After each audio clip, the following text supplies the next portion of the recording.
Hey everyone, I'm Scott Cunningham, aka Sconcy Business, and today we're going to be talking about Discussions.App with the two co-founders, Paul Motschall and Jacques Wales. So if you guys want to just start off and each maybe just tell everyone a little bit about yourselves, and then we can go from there. Sure. So my name is Jacques. I'm actually originally from New York, living in Lisbon right now because New York's kind of cramped down on all the cryptocurrency activities. So I was looking for a space to expand. Lisbon has nice weather, so that's why I'm here. But I've been involved in the blockchain and Bitcoin space since 2013. I founded my first startup doing marketing for Bitcoin-based companies called BitAdd around that time. Obviously, we had the pump and the crash. When the market crashed, all the business I was doing advertising for fell also. So I folded that and looking for a better way to build BitAdd in its core, which is to help promote this new generation of businesses building on top of the blockchain. So that's what we did with Discussions.App, and I joined the team about a year and a half ago, I think. And we've been building the platform, and that's what we have now today, and that's where we're at. Awesome. And what about you, Paul? So yeah, I live out in Los Angeles. I've been involved in blockchain space since 2013, mostly just as an enthusiast. I got involved with the Novusphere and the ATMOS sort of ecosystem pretty much from its inception, just as like an enthusiastic supporter of the concepts. The project predates the EOS mainnet, which it now lives on, and was originally slated to be its own thing. So we were happy to see when EOS launched, kind of fulfilled all the requirements, and we didn't have to do that heavy lift of building our own blockchain. So yeah, I'm here mostly because I really support this idea of a decentralized communication system, and I think that blockchain has the potential to do it. I don't think it's been done quite yet the correct way, so that's why I'm here. To experiment in that space. Awesome. So if one of you want to dive in a little bit and give a brief introduction to what Discussions.App is, just for anyone who isn't really aware, and then maybe the other one of you wants to give like a more in-depth summary of it for someone who might know a little bit more about blockchain. Yeah, sure. So Discussions.App is from its name, right, is a platform for discussions. Obviously, it's built as a decentralized application. So we have in mind decentralization and censorship resistance, which is a problem we see more and more often nowadays. But we also understand that people don't flock to, or at least not wholly flock to these solutions just because of it. So we were looking at, well, what else can we do to really cater to this new audience? And what we found through our own experience is that all the existing social media platforms are very deficient when it comes to supporting token communities. So obviously we have your tip bots, you have a few tools here and there will help you, but not really a platform devoted to catering and addressing the problems that token communities have. And I always tell people, Discussions.App is made with love, but built out of frustration because we couldn't find these tools. So we're building a lot of tools that obviously support tipping with all our tokens. We have airdrop tools. We are working with an ambassador program that's connected to all the social media platforms so that token communities could really engage their core active members to help get the project out there, because building a token community takes a lot of work. I'm sure, Scott, you realize you interview a lot of founders. They want to spend time building and they don't want to spend the time doing marketing, but because there's so little tools out there, they're kind of forced to build their own tools sometimes to do marketing, to do like airdrops, to run ambassador programs. And we made these tools very accessible to the average user. So, we have a great, actually Jenny, you spoke to Jenny before. She doesn't write a lot of code, but she's very savvy with Twitter. And she's able to use these tools to engage our community members and help them build up their community. Yeah. Awesome. Yeah, so getting into the weeds a little bit, one of the major things that we're offering I think that's kind of unique in the space is that we have very low barrier to getting on our platform. It doesn't require an email. It literally just requires setting up a key pair based on a 12-word seed. That gives you access to the EOS mainnet essentially through our program or through our platform. So that's something that was important because building token communities and just trying to pull from the same pool of users that everyone else is, has a limited reach. So we recognize that most of these projects don't want to just cater to the crypto community. They have broader ambitions, and we're able to sort of bridge that gap between crypto enthusiasts and maybe people who are a little bit curious, maybe have come across a project that are like, well, how do I even get started? Like, do I got to get a wallet, or what do I even do? So we've really lowered that bar. People can get onto our system, learn about these projects, get tipped by people who are in those communities, fulfill sort of campaigns with so that ambassador program. So it becomes very seamless to just sort of onboard a new user. And we try to kind of hide the fact that not hide it, but make it so it's behind the scenes, the fact that this is a truly decentralized system that we're running. And that's kind of where our focus is, that we don't want to just, hey, this is a blockchain project and you have to be in crypto to even get it. Like we look at a broader audience. And so, our goal is to be really more like a Reddit alternative. Instead of trying to bolt crypto on, it's already baked into the system. So it's easy to do, but it offers, all the same functionality that you would expect in a normal centralized app and the sort of ease of use. So that's sort of where we're coming from. Unified ID is a kind of key point to that allows people to get into our system. We have partners adopting that standard, so their users become our users and our users become their users, so very naturally in that sense. And our ideal world is bridging the gap between EOS, all of its sister chains, and then obviously branching out into all the other blockchains that we see kind of having fulfilling the same requirements that we would want to build communities on. So that could range from Ethereum, Bitcoin, you name it. We have plans to do that. So so that's sort of where we're at right now. I don't know if there's specific questions about how we do that, or if we're where you want to go with that. Yeah, we can dive in. First, I guess, just for people who are kind of newer to the space, do you just want to kind of quickly break down like what EOS is? Because you mentioned it a few times, just in case someone's like, wait, what is that? Just break it down a little bit what EOS is and how you guys are taking advantage of that. Sure. Yeah, so EOS is it was a really exciting blockchain when it first launched because it promised to solve a lot of issues that older blockchains had that were built on the transaction model. Bitcoin was built for financial transactions and is great at that. It's fantastic at that. Ethereum took that model, modified slightly, and tried to run an application on it. And that haven't proven as successful as, for the application we think of. For financial applications, it's still fantastic because, it's still very close to that. EOS was something that almost like a generalized computational platform, almost like AWS. You could just load your program, launch it, and you can design it in a way so that when a user uses it, they don't have to have the friction of counting their pennies, essentially, like paying for a like, paying for a comment, paying for a post. So that attracted a lot of people.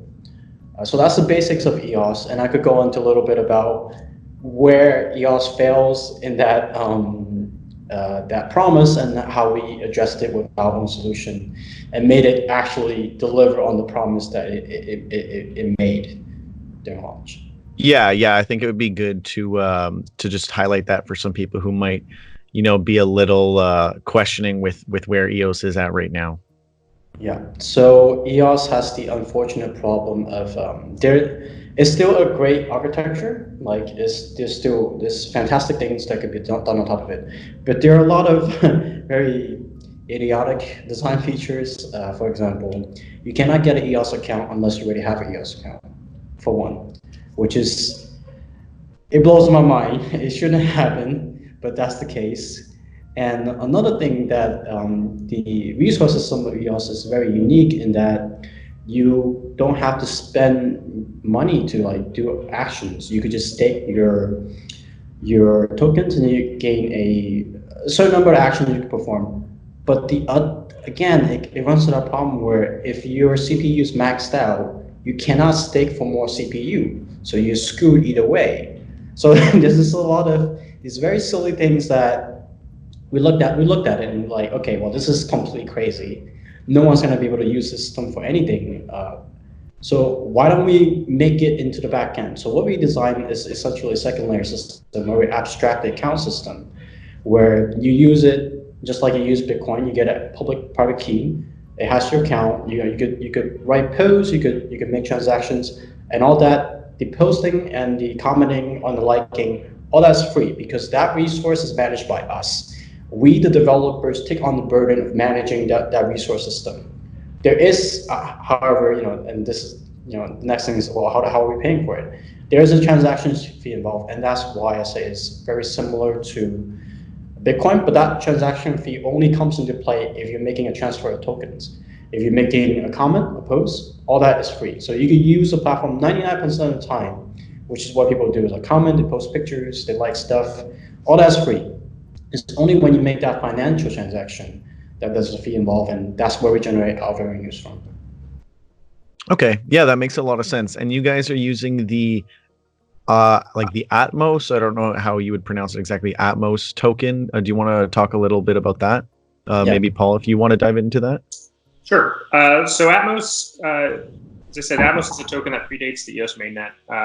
We have this sort of, for us when we were developing Discussions, it's really a piece of the puzzle for us. So we needed an on-chain communication network. We needed a blockchain that behaved like EOS. And this is probably broader than this discussion because it gets outside the scope, but we needed something that we could communicate on chain, and it was part of our ecosystem. So as of right now, ATMOS will be used essentially to incentivize decentralization. So right now we hold the keys to the contract, the pay-to-key contract for the tokens that are on our platform, unless a project wants to hold their own, and they can have their own pay-to-key contract that just integrates in, and that way they're responsible for their community's tokens. Our end goal is that people who stake ATMOS will earn part of that fee, the fees that are generated, and the contract that holds all the tokens is essentially a multi-signature contract that will require a certain number of those nodes to validate those transactions. So that's our end goal for the ultimate sort of decentralization. So right now, ATMOS holders it doesn't do anything for you. Our first stage is holding ATMOS will earn staking rewards, which essentially just is you're locking up ATMOS in order to earn those rewards. We have a subsidy to handle some of that for a period of time.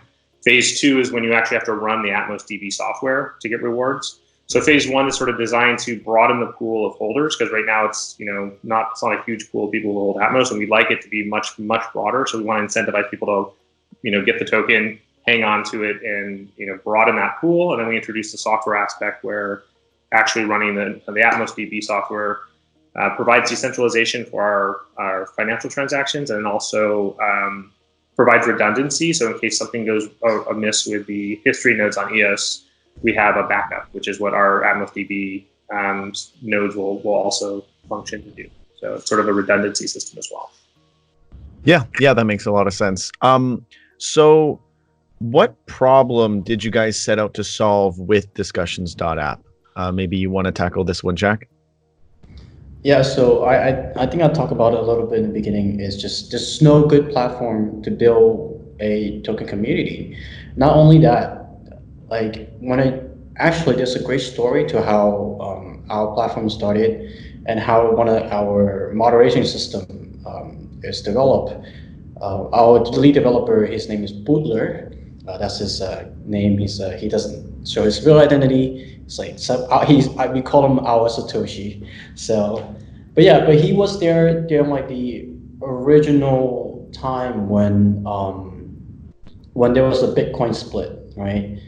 There on that social media platforms, the Reddit, there was a war between the two groups, two sets of camps, And what they did is the one who controlled the moderation essentially controlled the flow of message. And that was like a huge, when people think of censorship, usually they think of, okay, well, maybe the government's censoring you, maybe, some kind of censorship that's not, is not what we imagine and what we experience in the cryptocurrency space, which is projects actually set out to censor people. And we looked at that as like, wow, this is crazy. This is supposed to be a community thing. Everyone should have a say. Everyone who hosts a token should have a say in this project. Like, we should be able to express our views. So we designed a system where you can actually choose your moderators, and Paul could go into a little bit further. Like, it's called cascading moderating system. So as the end user, you don't have to go each individually pick your moderator. You could just trust a certain group of people that they do the right thing. And if you start to mistrust them, you could get rid of them, and you could replace them. I want to see the unadulterated view of my feed. I want to see everything, including spam, just in case that you're marking something as spam that isn't really it. So that's one big part of why we started discussions, for the sake of discussions. Another part is obviously building the tools that we want for the token communities. Awesome. And how did Discussions.App get its name? And then you sort of touched on this a little bit. If you want to just re-bring it up, what was the original motivations behind originally starting it, or when did you actually start to talk about or form the idea to start Discussions.App? So yeah. Okay, so I'll start with the second part first.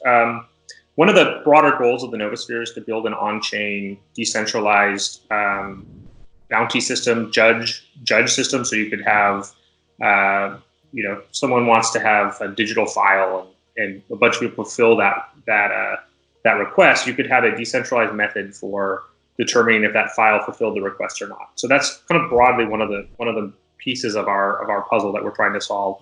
And to do that, we needed an on-chain discussion platform. We need to be able to have communication flow between all the people who are involved in this. And so when we started to develop that, it really dawned on us that there was a bunch of things within social media that were deficient and that we could attempt to solve. So one of that is that moderation aspect, that we're not trying to be beholden to some sort of central system that determines what's on the platform. The platform exists. You can self-host it if you wanted to. Like, if you didn't want our default moderation, you could have your own version with your own default moderation. So you could have your own forum in your website that adhere to your default moderation. It's all open source software, so it's completely doable. It was solving a problem for us for our broader aims, and this is more like a project that's I kind of describe as a marathon. We have the community aspect that was always pretty inherent in what we were trying to do, and a discussion platform was, just very logical that we should build this out. And if we're going to build it out, why not make it really functional for lots of different things? And one of those is onboarding people into this world. And so this is a nice entryway in there, because people, I think, look at censorship of all levels and see it as a problem, and I think increasingly so. Want to at least have that transparency. So we're offering that, that transparency, that you can make the decisions of what's good for you, not someone else making the decisions for you. And then in terms of the naming, it was pretty unglamorous. It was sort of like, what sort of domains are available, what sort of fits the bill of what we're trying to do, and not get too cute with the sort of missing vowels or whatever. So we, realistically, we just back and forthed it with the team, and realized that Discussions.App was available, which we thought was a pretty normal name, and it kind of fulfills what we're really about, which is fostering discussion. Yeah, that's awesome. And yeah, it's really good that you guys have it open source and everything like that. So for people who don't know how Novusphere connects back to Discussions, do you want to tackle that as well? Just briefly explain what that is and how that works. Sure. So the Novusphere is the overall sort of entity that is organizing the efforts to build Discussions, but it's also Discussions is just one of the decentralized applications that we have in our pipeline. It's what we're focused on the most right now. But we have a bunch of other elements that we're introducing, and they're all going to be kind of sharing the same technology. So the ATMOS DB software is sort of at the heart of most of it. The unified ID account system is also a huge piece of everything else. So we're just organized under Novusphere as a broad concept of, be able to communicate with people, be able to fulfill requests, be able to make judgments on whether something happened or didn't happen. And we ideally would have, in our ideal world, we would bring in third parties who are just interested in using our technology, and we provide incentives financially so that they can build applications using that technology. Discussions is a good example of a very sort of straightforward forum, but I mean, you could take the same technology, pair it with a more robust image hosting system, and you'd have a decentralized Instagram, or you could build sort of a more short form decentralized Twitter. It's very much extensible about what front end you want to attach to this stuff. So we're kind of building out that model of here's a system that's a second layer to a really usable blockchain system. It could also function on other blockchains. And here's an account system or a way to manage key pairs. It's really easy. And so that's the other element of this. We're really hoping that third parties will take our technology and build other things. So we're I'm not quite ready to talk about our other projects, as nothing's at a place where it has any sort of thing besides points on an internal roadmap. Yeah, fair enough. So in terms of roadmap, so what are some of the next big things coming for Discussions? I know you guys just released, or did you just release the beta, or you just came out of beta? We just came out of beta. Just came out of beta. Okay, so what are some of the next big things in the works for Discussions.App? What's that going to look like over 2020? Yeah. So on the token side, we have staking that's coming. Obviously, the token is kind of, we're gonna have to pay our bills somehow, and we want to prove to people that it's worth it holding an ATMOS token. So staking is coming. Obviously, as a token holder, you actually get a share of the revenue generated by our communities due to all the token transfers that are happening. So that ties into the second part, which is we're gonna go multi-chain. Again, we're not beholden to EOS. Our thinking is the more blockchain we are on, again, EOS is kind of like a second layer designed to be built on top of different blockchains. So it's kind of decentralizing the decentralized blockchains in a way. So that's what we're doing. We're looking at launching at EOS.io sister chains first, just because the technology is more similar. But I think for 2020, it would mostly be EOS.io technologies, and then maybe looking into Ethereum and Tron, and obviously Bitcoin's the big one. But until we could figure out how to make it inexpensive, maybe using Lightning Network, that's probably going to come a little bit later. Yeah. Okay, awesome. And how would you say Discussions.App fits in with other projects?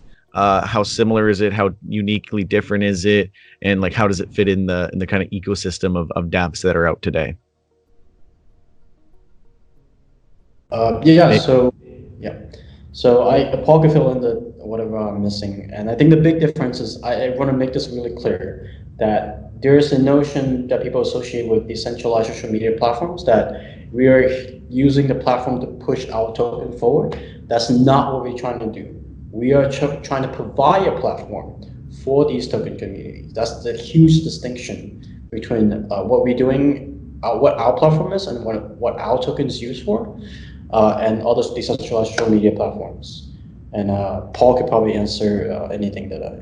Yeah, I would just add to that we're, the success of our platform, ultimately leads to the success of our token, but we're not in competition with anyone. And in terms of that, we would like to have everyone involved in building community on our platform, because some of these other projects face real challenges in terms of getting new users involved because of the stuff that we've outlined. And so we're offering that sort of easy way to onboard, even if only a portion of their activity takes place on Discussions. It may just be the way to get people into the system, and then sure, maybe they're full-fledged EOS members or whatever chain it's on, and they're they have less of a need. That initial onboarding could be a huge piece for their success. So that's, one of the things is that we don't do ourselves as a competition. There are several other social media platforms just on EOS alone.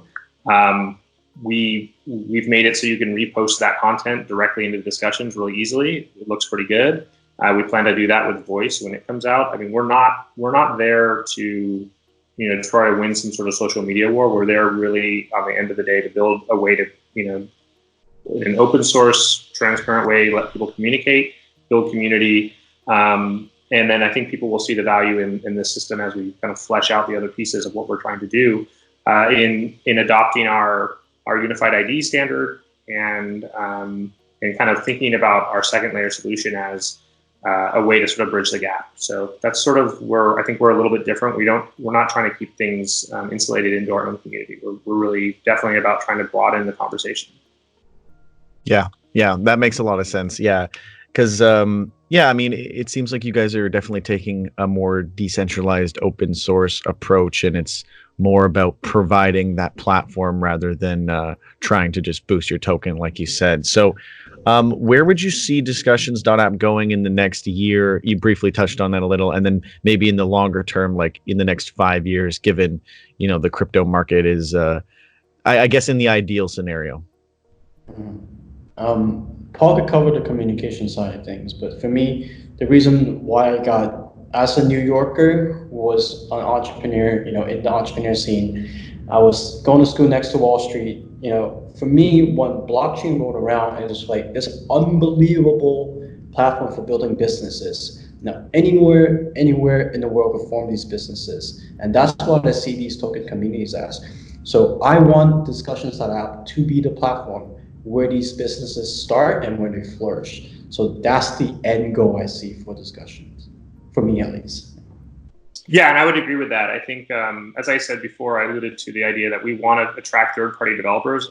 We can kind of see this, expanding to a place where we can provide financial incentives to using our technology and helping, other kind of like-minded people get something off the ground. And we're in a pretty good position that we have enough of the EOS network that we can resource our own decentralized application to the kind of needs we have right now. And we have a revenue model that we think will be sufficient to keep expanding and scaling out.